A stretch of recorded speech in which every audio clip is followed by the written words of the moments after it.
Hi, everybody, and welcome to the Inside Marketing podcast. Really excited to be back up and running on Inside Marketing with a fresh new episode.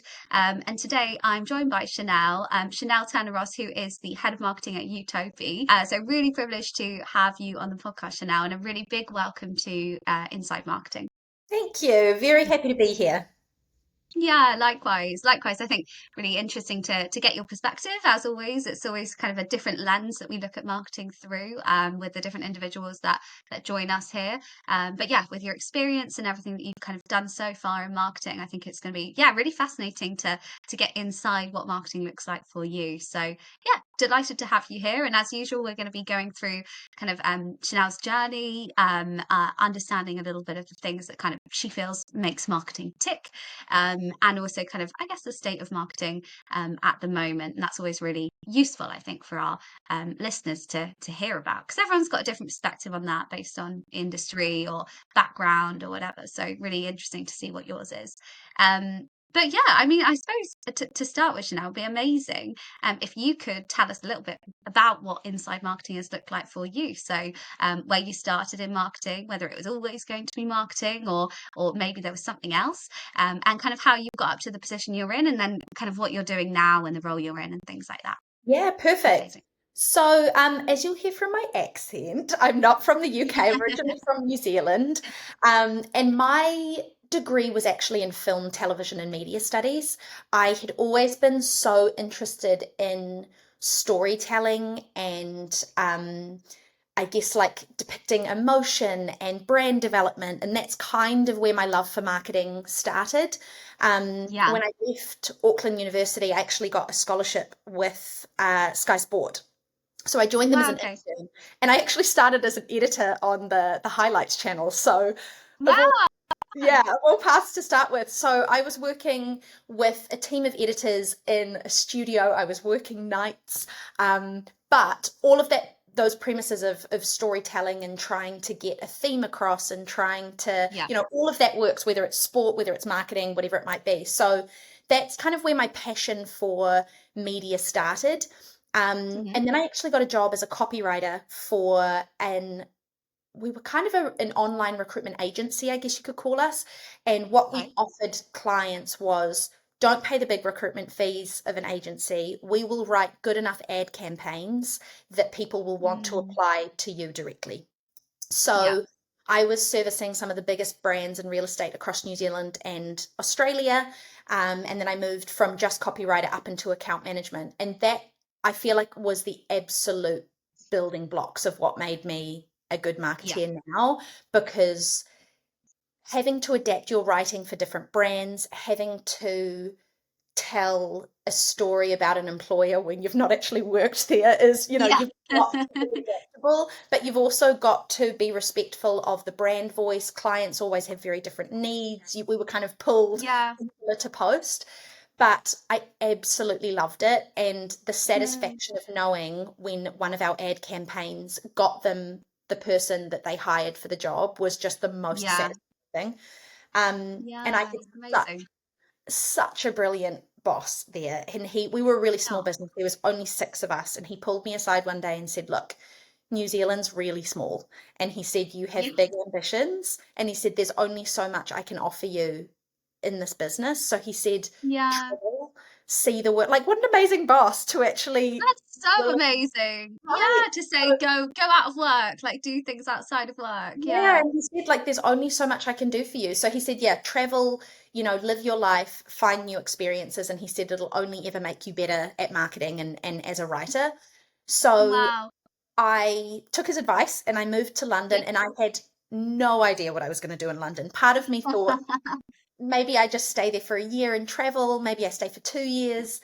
Um, Mhm. but I found a job with a New Zealand owned recruitment company. So I stayed within recruitment. It Okay. was, again, very account management, very sales heavy, KPI driven, and it was by far the hardest job I have ever had in my life. So I did that for about Yeah. 4 years. But what I found was everything I'd learned before from the media side, from copywriting, it's funny how you bring in what you know and what you're comfortable with. I wasn't Yes. comfortable with really hard selling. I didn't want to be the kind of consultant that, was dishonest or was kind of affected by the pressures. So I thought, right, let's Yeah. just use what I know. I know how to write a good ad. I know how to write a good campaign, and I know Yeah. how to build strong relationships with people. And if I Yeah. do that right, maybe the right candidates will come to me and it will all just kind of fall into place. Yeah. And it did. And so I would say I was definitely marketing more than I was selling, but you Yeah. know, doing what I knew best and making sure that I was making my targets and stuff. And I know anybody who's worked in recruitment before will know if you can work in recruitment for longer than 2 years, you can do anything. Like the resilience Yeah.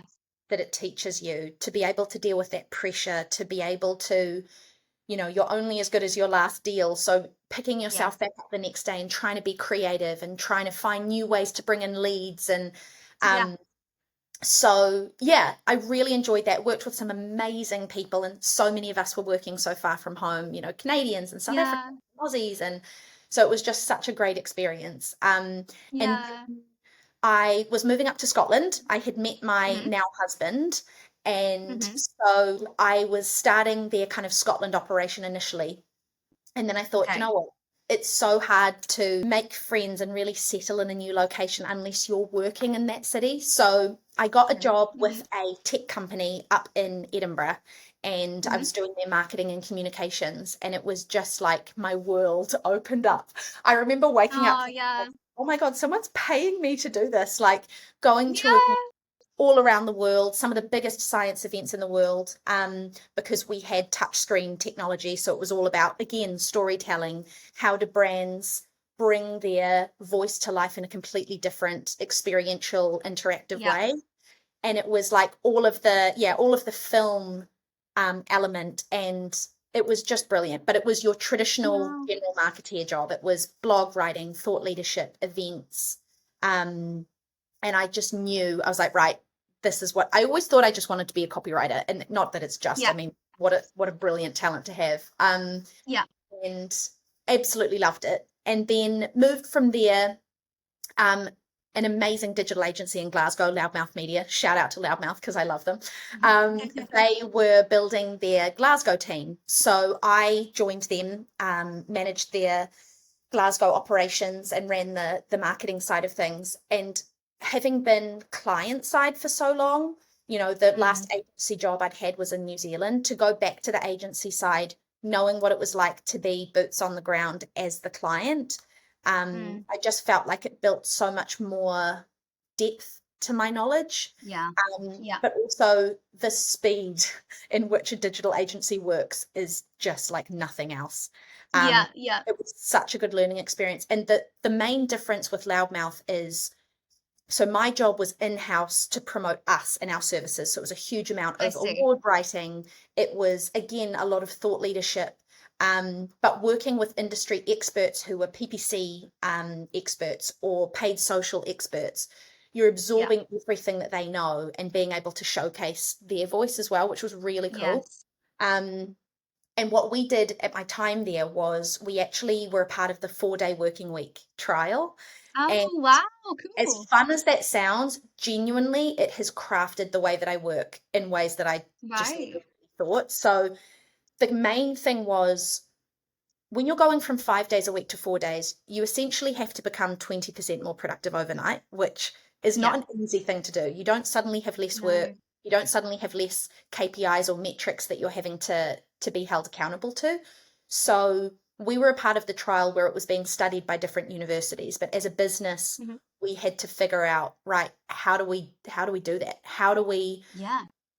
become more protective of our time? So there were certain things that we brought in, like making sure as a business we said, right, if we've got a meeting, there needs to be an agenda and we have to stick to that agenda. We have to be respectful of our own time and one another's Yeah. time. And that came from the owner of the business right the way down to Yeah. our, junior account managers.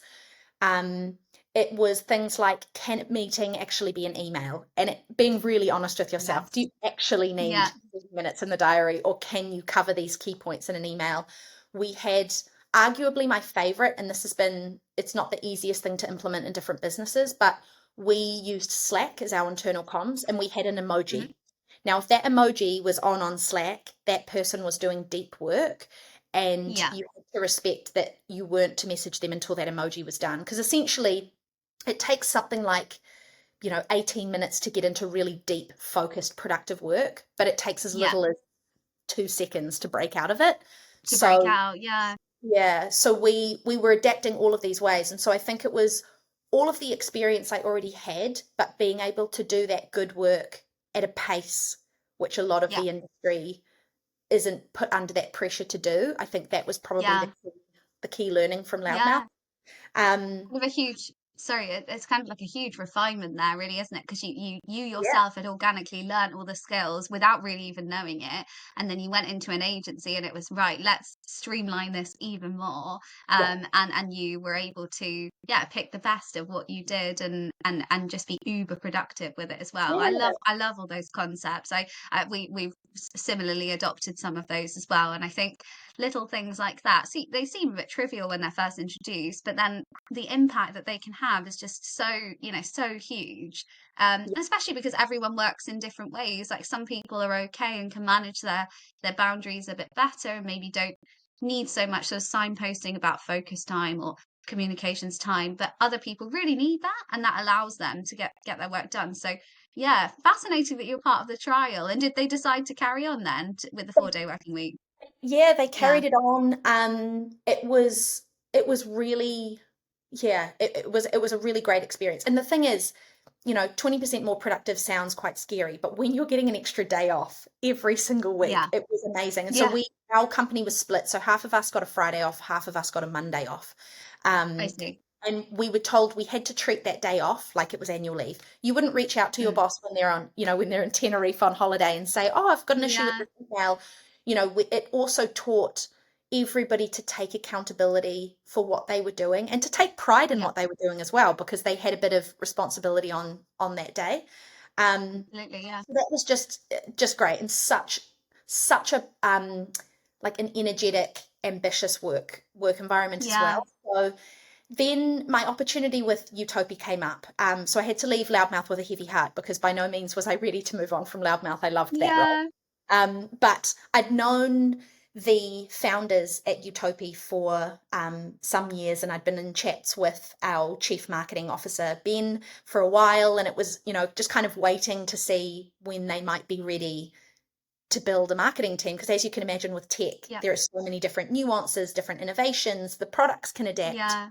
Um, so when they came calling, I was so happy to join them, because Utopia was, I felt, bringing together everything I'd done in my career to date into one solid Mm. place. I'd worked Mm. in real estate in New Zealand, copywriting. When I was in recruitment in London, it was construction, so it was on the development side. And then Mm. Utopia being this property technology piece, but I'd worked for another tech business before, so I felt like I understood each of the prongs that were coming together for this brand, but in a position to be able to craft what the role looked like, what the department looked like, setting up different processes and structure to what we did. And it's been, Yeah. again, an enormous learning experience, because being in a scale up business with the amount of growth, I mean, in the last financial year, we achieved 500% revenue growth, which is Wow. insane. But as you Wow. can imagine, Unheard of. Yeah. and to achieve that is huge. Last year we were named by Deloitte as the 19th fastest growing tech business in the UK. But at Wow. that point, like when I joined, we were about 12 people. We're now at about 55. But in Wow. that financial year, we did that with really 40, 45 people. Yeah. And when you're still learning and adapting to the market, because, the business is only just 5 years old, it's, Mm. we always say that Utopia, like we're on a rocket ship and you've literally Yeah. got to hold on. Yeah. But from a marketing perspective, my role covers all of our channels, internal and external. So it's Okay. social media, it's email comms, it's um God, video, it's Yeah. anything imaginable, we cover Yeah. it with our marketing department. But we've also been doing a huge amount with the product team. Mm. And we're still very small. So it's my boss, it's myself, I've got a marketing assistant, I did have an exec, and then we also had an intern. So we always try to give different opportunity, but we're Yeah. covering so much from just our HQ in Glasgow. Oh my goodness, I can't imagine. It must be like the marketing memes with so Yeah, many hands across so many different things, especially for with that sure. sort of growth. Because yeah, I can imagine. I mean, fantastic position to be in. I always feel like there's when you start a new role, sometimes a marketing lead is brought in because maybe there's never been any marketing, or maybe actually we really need to improve things, and we need somebody who can come in here, diagnose, and tell us what we need to do. But also sometimes it's these companies that sounds like Utopia, on this amazing trajectory, and we need someone to come and sort of hold the reins a little bit and shape it, and build a strategy that kind of almost supports the growth that's already there, and that's I mean, like, kind of keeps on top of that momentum, and that's amazing, but so busy. But there I can completely understand where all your previous experiences in recruitment and the fast-paced kind of environment of that just allows you to have that, I guess, flow state mindset where you're just like, Yeah. right, lock in, and I'm just gonna get this done. And there's an undeniable buzz about that, isn't there? Some Oh, people there just is. love that type of working environment. And Yeah. yeah, And I think because I didn't do a traditional, study marketing, go straight into a traditional marketing role, I think it has yeah, helped me in this kind of organization where, marketing will always touch almost every department within a business in some way, but yeah, understanding what each team's pain points are or what the friction points are within that team and how I can mm, help from a marketing perspective to ease that for them. yeah, Um, and then, as I say, to be able to work at pace to do really quality work for them quickly means that yeah, it can help the business as a whole. And I think when I joined Utopi, there was, I mean, they already had a brilliant reputation in the market. Our founders had such a good vision, and they're just absolute guns. And they're also just really yeah, nice humans, which is a yeah. really, So it's important. a lovely, Yeah, it's so important, and it's such a lovely culture to be a part of. But we needed to have a brand that was talked about when we weren't in the room. And that was my number yeah, one thing was let's be seen, let's be heard for all the right reasons. So thought leadership, writing articles, PR, also building our website. We had mm, quite a basic website, so rebuilding that, figuring out what that brand voice is. yeah, We also tested a huge amount of campaigns. Coming from a digital agency, my instinct was, well, we need to have like a digital strategy, but mm, with real estate, and we sell into investors and asset managers and operators, they're not yeah. necessarily looking at those digital channels from a B2B perspective. So No, we've had to do so much A/B testing. So last year for me, it was right, let's test, let's find out what works, let's find out who our buyers are and who's the most active, where are they. And then this yeah, year, it has been diversifying those channels and using all of those learnings and making sure that we can drive to that next stage. Now it's they know yeah, us, so it's making sure that they trust us and they can buy from us. yeah, Um, yeah, so yeah. yeah, keeps me on my toes, that's for sure. Amazing. Definitely. And I think just what you've spoken about there is it's so telling of the supportive environment that you have in Utopia, because I think a lot of the, I'm just going to flip my charger on. It's so a common challenge, I think, that marketing leads have, where they feel like they're up against a real immediate pressure to perform and deliver. And we all know that in order to deliver, we've got to do that learning phase first. We can tell you what you want to hear, and we can start the campaigns, and we can launch things, and we can have activity, activity, activity. But it's not the right choice because we haven't learned about our audience. We don't know the best strategy yet. So I can just tell, even by the fact that you were supported to have that initial phase, that's such a nice environment to be in, and able to have, even though it's fast paced, have the time to do things properly, because in the long term, with your expertise, that's what's going to benefit the company. Yeah. So yeah, I wonder with the switch, because obviously you went from the agency where you were managing the internal marketing, and then suddenly a flip of focus, because now you're doing the outbound marketing, you're marketing to clients. And how did you find that? Did you find that you were equipped because of all the knowledge you gained from the expert teams in the agency, or were there some learnings there and differences? Having worked in different teams really helped. I think what was probably the biggest thing was what promotion looks like. So when I joined Loudmouth, it was it was so refreshing to be a part of a business that valued marketing above all else. Yeah, Not just they were marketeers, but because they knew to win work and to keep being as successful as they were, they knew that they had to still keep, using themselves as a brand. And I think Yeah. that changed my mindset. You know, when I joined Utopi, a brand is so much more than just what you might be selling that day. It's about Yeah. the people, it's about the culture, it's about um, building a network of cheerleaders outside of just my, Yeah. especially when you're that small, you know, it's there's only so much we can say and do. So Yeah. I think it changed my approach to what brand looks like and making sure Yeah. that it trickles into absolutely everything, even your internal newsletter, you know, making Mm. sure that that culture is there. I also think it taught me if I'm going to be in marketing and I'm going to make my employer sound great and look great, I have to believe what I'm Yeah. talking about. And I think Yeah. So there important. Yeah. yeah, and as you say, like we are pulled by so many different things and there's the days can be so busy. I just always tell myself like just take a breath and Yeah. enjoy what you're doing because if you enjoy what you're doing no matter how busy you are, the work that you create will be of a higher standard and people will just Mm. they'll just see it. They'll feel And that from you. Yeah. yeah, and that's what I always try to bring to every job is like bring the energy, bring the Yeah. positivity because those are the people who have been the most influential to me. Um, Mm. and at Utopia, that's so refreshing because our execs and our founders, they you can just tell they're enjoying their job. They're funny, Yeah. they're down to earth, and it's just it's so important when you work as much as you Yeah. do because my God, I've Yeah. worked Absolutely. other situations and other teams when people are really unhappy and it just doesn't breed the right marketing feeling. No. No, exactly. If everything feels like an uphill battle, I mean, and also in marketing for creativity, that's just a non-starter. If you're not enjoying it, ideas aren't going to flow. You're not going to be open to new perspectives. You're just going to want to do sort of the minimum because you don't have a connection to it. And I think it's interesting because I believe I'm completely with you, and I think you really have to find that sense of purpose and why and what you're doing, even if it's not something that you grew up as a child thinking, do you know what, I really want to work in a tech company. Obviously, none of us thought about that.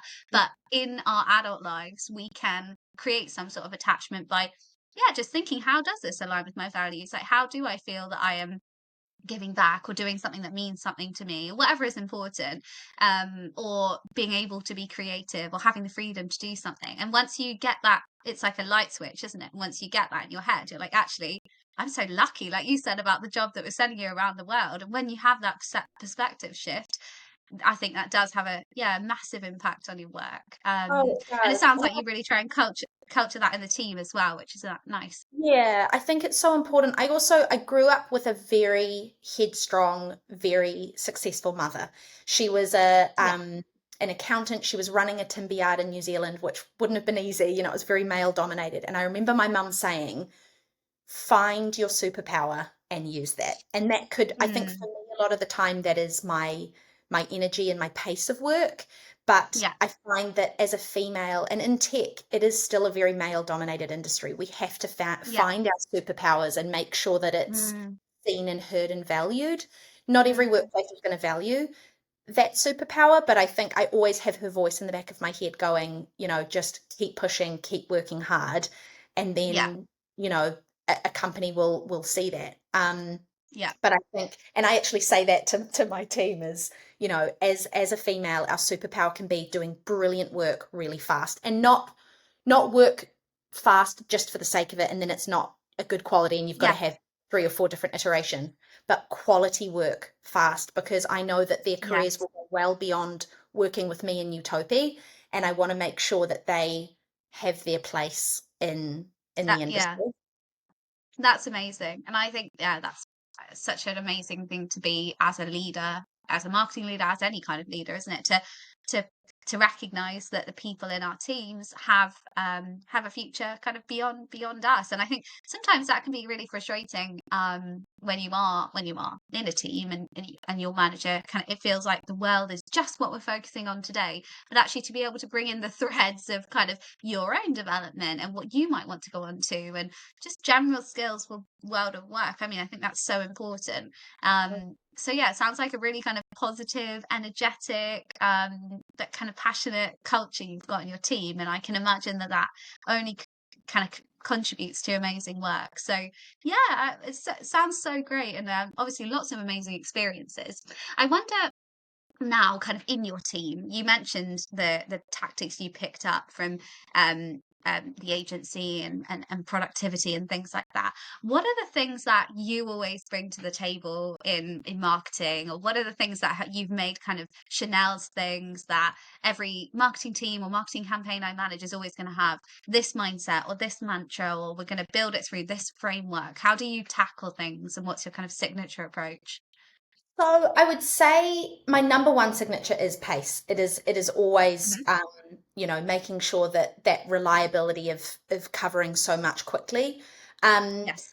I think other than that, it's always down to my copy first. I think because my Yeah. background is copywriting, so I will always try and test out different ways of saying the same thing because I think Mm. not only does it help us adapt, especially in a really fast-paced work environment, but it's funny how you just always go back to your bread and butter. So for me, I would say Yeah. there's always a bit of a Chanel-ism to some of the copy, whether that's the subject line or whether that's the call to action. I always try to Yeah. have a bit of flair to it so that Yeah. whoever I have worked for, that there's something unique. I also think to not be afraid to do something that your competitors aren't, especially in real estate. There is so many different arms to real estate, whether it's property management systems, prop tech, whether it's data solution, whatever it might Yeah. be. There is so much noise and something has to cut through. And I think Yeah. that's why Utopia have done as well as they have, is because the product itself, no one does it Yeah. the way that we do. But I find any campaign, there's always something unique to it. And I think when Yeah. you're doing a campaign on social media or whether it's email campaigns, there's so much other competition. You've got to have something personal to it. Um, Yeah. so I would say that's kind of what I bring. And then I'm so structured.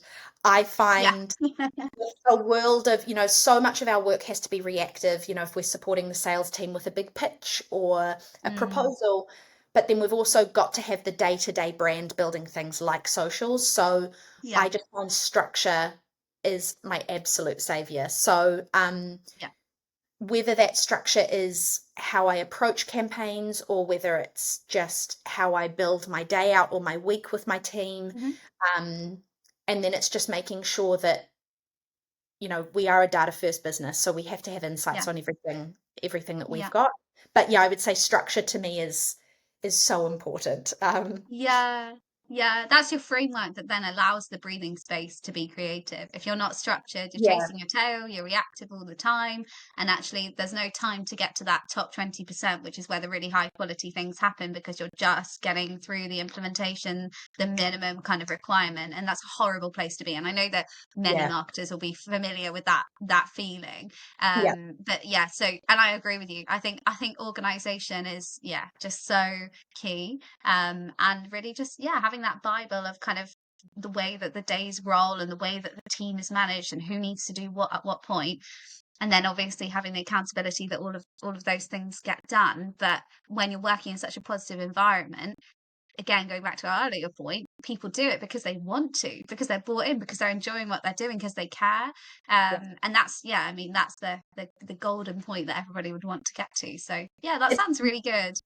people look at my Outlook diary, they like get really overwhelmed. They're like, "Oh my God, you've got no free time. I can't put a meeting in." And I'm Yeah. like, I put every single reminder in my calendar as if it were a Yeah. meeting because Yeah. I know myself, and it's so common in marketing, especially if I'm writing a thought leadership article or something for an industry publication.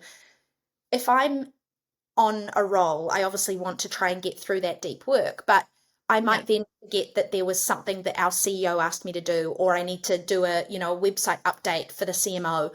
There's so many other things you've got to be juggling. So for me, it's literally as basic as filling up every single day in my Outlook on reply to that email, do that article, Yeah. double check my assistant's work, whatever it might be. And if you've got those solid foundations, then you'll Yeah. always be able to build and do good work above it. But those foundations are so important, and that comes from Yeah. process and structure. Um, Yeah. and sometimes you're going to have to go outside of that. But for me, that's kind of my absolute starting point. It's like your fail safe. Yeah. Yeah. Um, yeah. That's yeah, amazing. And I think if we were to compare Outlook calendars, I think it'd be very similar. So it must be something about people, people who work in marketing. I'm exactly the same. Block everything out, and get the same reaction from my team. Like, how do you do anything? It's like, no, no, no. If it was empty, I'd be lost. I wouldn't know what to do when. Be overwhelmed. So yeah, for me, it just helps to get it all down on paper. I don't have to carry it in my head, and then I know that everything's going to get done at the right time. So Yeah, yeah, there's some exactly. sort of peace of mind there, isn't there? Yeah. But yeah, no, that sounds great. I love the idea of the kind of Channelisms and the flair that you bring to copy. And I think we've talked about that previously on the podcast. It's some people just have that ability, I think, to scatter those little sparkles or nuggets through copy that just really make it stand out. And LinkedIn or whatever channel we're talking about, there's so much posted, there's so much published, there's people are so overwhelmed by content from all angles. So to be able to have that flair and train your team to have that flair that makes something stand out, it's just that can't be underestimated either. So yeah, I think that's really interesting. On the flip side, then, I guess obviously every sector has challenges when it comes to marketing, but also just marketing in general, all of us are united by a pretty similar set of challenges. I wonder for you what the thing is that's kind of most difficult for you at the moment, or the thing that you're trying to overcome or see a way round, or perhaps over the next 12 months, something that you think, how am I going to tackle that? I wonder if there's something in mind there, either in your industry or just generally in marketing. Yeah, so for our industry, and especially for Utopi, because we're about to launch our own resident app, for us, it's about Okay. app engagement and resident engagement specifically. So Okay. Yeah. our technology is in a lot of student halls. So Hmm. we call it PBSA, purpose-built student accommodation. Um, Yep.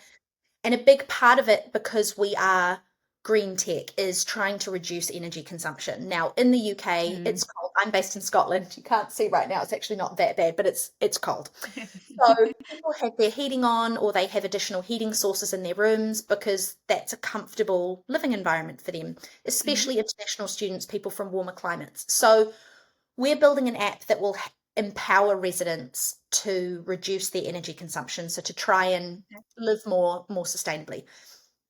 But there's a two-pronged challenge here. Number one is app engagement. There is so many apps on the market. I mean, you Yeah. unlock the phone, how many tiles do we have on our mobile devices? Like, how do Yeah. you cut through that noise? Mm. So we're trying to find ways, and it's a huge amount of this is market research. It's A/B testing. It's doing pilot launches before we do the full launch so that we can test and adapt and do it right. Um, Mm. but when it's an app that's about trying to influence changing behaviors that people Mm. might have done for 20 years, or people who have come from warmer climates and have never had heating before, trying to educate and then influence is Yeah. an industry issue because no one really knows what the golden nugget is. And I don't I think, see. having gone through what we've gone through over the last couple of years, I actually don't think there is one solid answer. Right. I think the residents are there's a huge range of ages, genders, demographics, and for so many of these residents, they're year one or two of university. They've never left home before. There are so many Yeah. things they're trying to learn, like when do I go and get my groceries, cooking the right kind of foods to help me study, and then we want to make sure that we're a trusted voice in their life and Yeah. not just more noise that's adding to the stresses of life. So Yeah. that's been a challenge, but also a really exciting learning process. Mm. Um, and making sure that our app is gamified in the right way so that, Hmm. yes, we are trying to influence that behavior change, but we're also rewarding them. We want to be like a fun thing that they check on every day. And oh my God, what's my Yeah. temperature?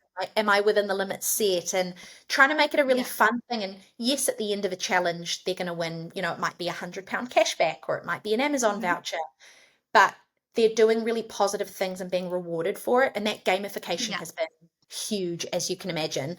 All of us love gamification Yeah. in all elements of our life. Yeah. So it's been that app engagement and then also, as I say, that resident engagement. So how do we communicate with them? So we've got the app, fine, but how do we get them to trust us enough to download that app? Um, Mm. and I've gone back to I would say marketing 101 of doing pop-up events on site and, we've got a really Nice. cool Utopi spin wheel and there's different prizes on it. And, if you download the Yeah. app, you can spin, and trying to find ways that we can take really good marketing 101 event structure and digitize that. Mm.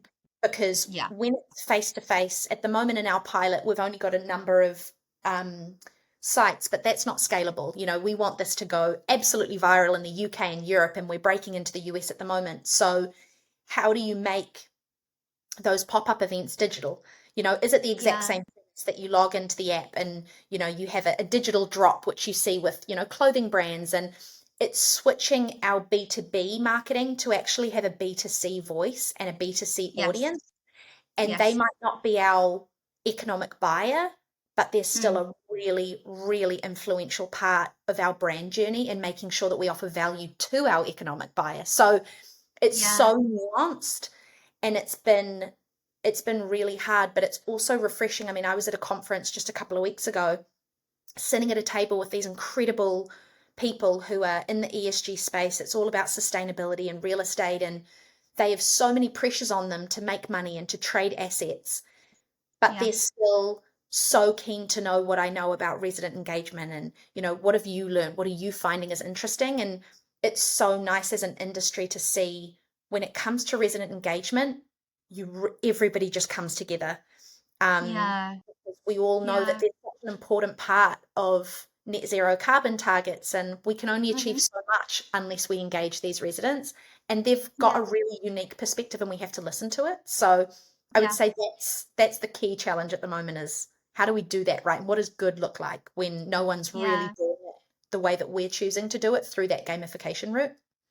Yeah, yeah. Wow, I mean, thank you for sharing all of that. What an amazing journey. And I can imagine at some points that felt really isolated because you're embarking on a new journey and you're sort of saying, gosh, there's so many options. I don't know. I know what the North Star is. I know what that vision looks like of where I want to get to.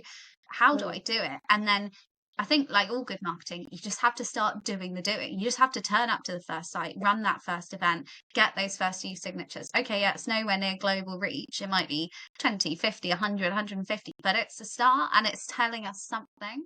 And then that generates the momentum. But lovely to hear that that there's that engagement from the residents as well. And that's such a great way to build the engagement, showing up there, fostering that interest and that two-way communication between them and the brand. And then they're only going to have more buy-in then.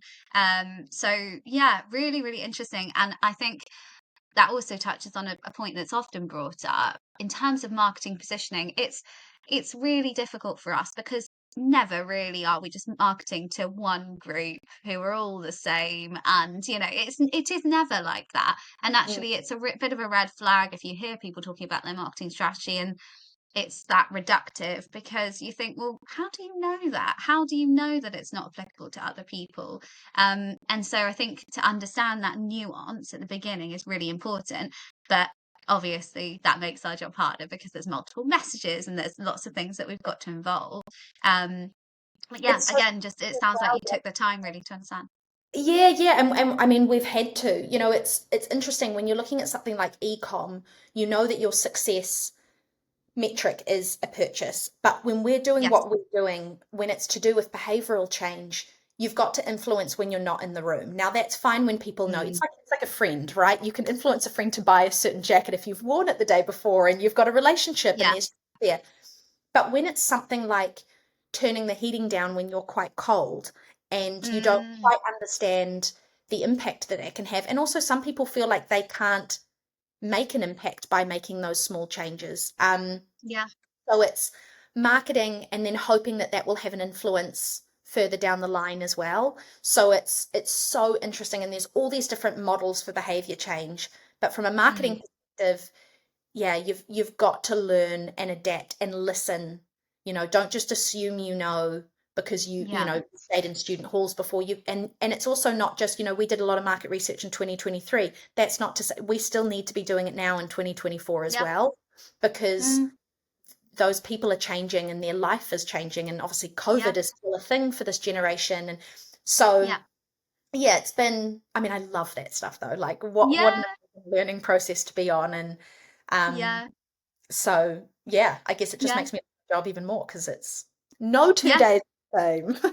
100%. I can totally see why you would love it, and I can totally sense that from you. And I think that, I mean, how exciting to be part of something that's moving so fast, growing so fast, but also actually making a tangible difference and an impact on the world around us. I mean, that's Yeah. really the holy grail, isn't it, of what all of us would love to work towards. So, yeah, I mean, it sounds completely amazing. And I think just as a kind of final thing to pick up on, love the thing that you've brought out a couple of times in our conversation, which is we want to be the ones that people talk about when we're not in the room.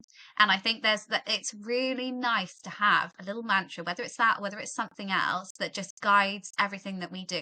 Love what we're doing, feel connected to it, but also kind of something like that that just, just gives us that angle on what we're doing. Make sure that people are talking about us when we're not in the room. How are we going to foster that? And I really love that idea. That kind of like talkability as a KPI, as a metric. How are we going to drive that? Difficult, but such a nice thing I think to aim towards. Yeah. So yeah. Well, we have come to the end of the time, which is very sad because I think there's lots that we could have dived into No, and it's hours with lots of you. yeah, it goes so fast. Yeah, just a huge thank you for taking us through that and in such detail as well, and really feel like we've really had a light shone into your working practices, how you approach things, and how all of your experiences kind of contribute to the way you tackle marketing. And also just huge congratulations, because what a career to date, from all the different things you've done, but also, the movement from New Zealand to the UK and the resilience and everything. I mean, yeah, hugely impressive as well. So yeah, congratulations and really all the best for the continued success. It's been amazing to have you on. Thank you so much for having me. No, no problem at all. Well, we'll speak soon, Chanel, and thanks for joining me today. Thank you. Thanks, Sophie. Thank you. Bye. Bye.